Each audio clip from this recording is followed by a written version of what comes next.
a husband, a father, a brother. Then his life was taken in what police say was a random act of violence outside a Southside apartment complex.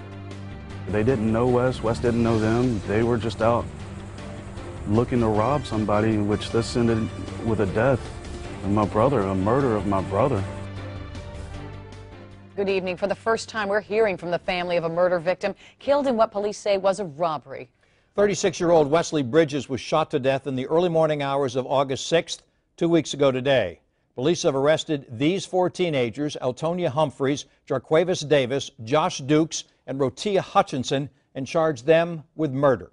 Today, Bridges' brother spoke with Channel 4's Vic Micolucci about this violent crime that has torn the family apart. Vic.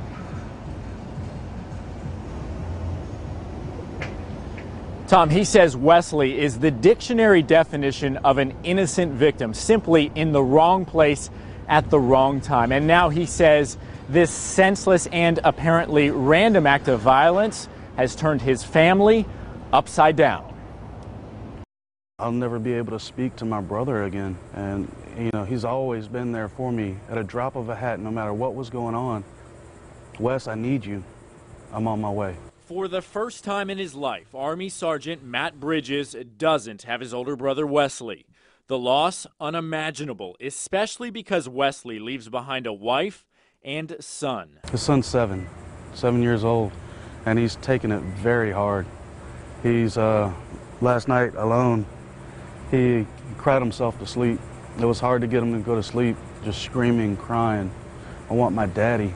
I want my daddy new again. Police say Wesley Bridges was a random target.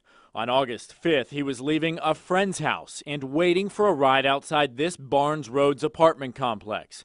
Detectives say these four teenagers chose to rob him. He ran, they fired their weapons, struck him, and killed him. Eltonia Humphreys, Jarquavis Davis, Josh Dukes, and Rotea Hutchinson were caught about a week and a half later and now face murder charges. We're all devastated because of it. A chance occurrence could have happened to anybody that happened to be out. Just to rob and kill. And with a rifle, 2 gunmen, that's overkill. He never stood a chance against that. Matt Bridges says his brother was a hard-working electrician. He took care of his ailing father and lived for his family. Now his wife and his son have to live without him. They've been together since he was 21 years old, and his goal has always been to take care of his family.